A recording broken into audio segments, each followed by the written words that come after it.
Hi guys, I'm Mark Zambrano reporting for Food Tasting Duty here in one of the most disciplined places in the country, the Philippine Navy Golf Club restaurant, where I'm about to sample their very tasty and unique dishes. Hi guys and welcome to Golf Treats. I'm here at the Philippine Navy Golf Club where they didn't spare any expense to make sure that your dining experience is not only tasty but also high-tech. Look at these folks. I heard that by pressing this button, I'm gonna get all the help I can get. Let's see how it works. Chef Jake, andiyan ka na pala. Join me. Samahan niyo ako. Galing ah. Astig to ah. Join me.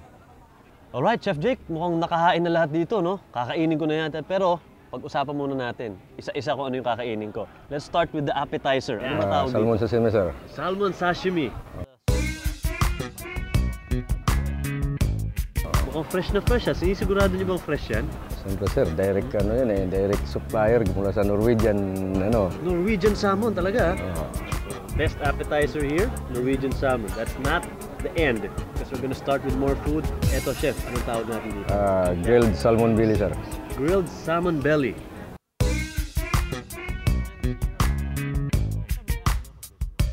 May special luto bang ginagawa dyan? Yan ang sa grilled namin, yan ang pinaka-mabili. Yan ang pinaka-mabili sa mga isda na ginagrilled namin. Bakit? Mas masarap to, sir eh. Malambot kainin. Oo nga eh. Mukhang sa itsura pa lang ito, mabubusog na ako. Ito pa lang eh. Ito naman. Alam ko Ilocano to eh. Di ba Ilocano yan? Yung tinatawag namin na dinengdeng.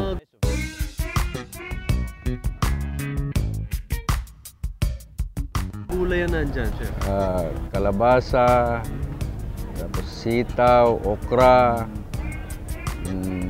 ampalaya, saka patola, sir.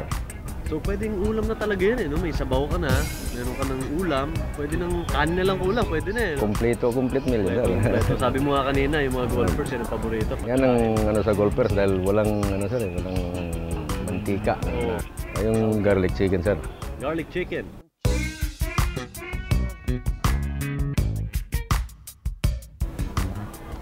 Ulan ng garlic ah. Malasa itsura. Yan sir ang nagpapasarap sana sa manok namin dito na dinadayo yan. Tama yung pinili kong pinuntahan sa lunch ah.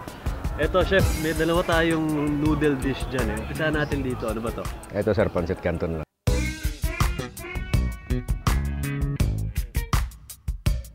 Yan ang pinakamabili na noodles namin dito, canton. Kasi ang tawagan nila rin, masarap eh. Oo, sa dami ng rekado. Ano ba yung rekado niyan? Yan, may atayan, may hipon, tapos may pork. Tapos yung, kuha na lang, tatlong klase lang naman yung kuha niya. Dinadamihan lang namin para maingganyo sila. Yung huling-huli naman, bihira ako makakita ng noodles na nasa sizzling plate. Ano ba yan? Udon yun sir eh. Dapat yan, yaki udon sir.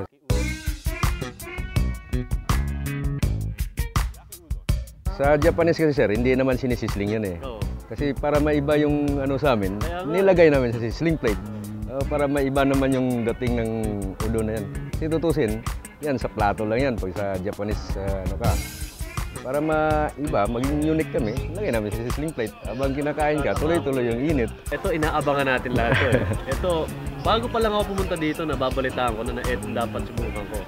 Iyatong gising-gising natin.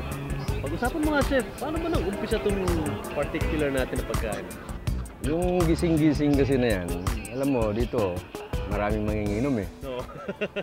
Ngayon, nagkaroon ng isang time na may nalasing.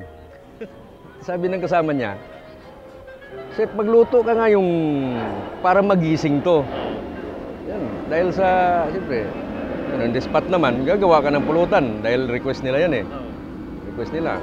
Pinaghalo-halo namin yung pusit, mushroom, tapos tenderloin, saka taong, saka shrimp.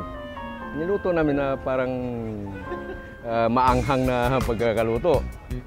Ngayon, siguro sa panglasa nila dahil nasasarapan sila. Hanggang sa naipopromote nila sa mga kabilang lamesa. Ito, subukan nyo. Yung pala, kaya pala tinawag na gising-gising. Kasi sa tulog yun eh.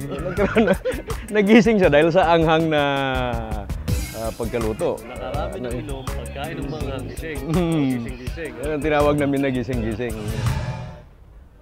Oh boy, I am stuffed. Imagine, look at all this food and I'm alone to consume it. Man, I can barely feel my tummy now. But you know guys, the best dish probably on this table, in my opinion, is the gising-gising. Why?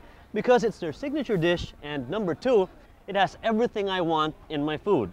Meat, vegetables, seafood, and spicy sauce. Now, if you put all that together, it makes me a very happy eater. So I think the best dish, in particular for me, is the gising-gising, and that's one particular dish you should look out for when you visit the Philippine Navy Golf Club restaurant. But stick around guys, we have Pauline Del Rosario and Young Golfers Bio coming up after these.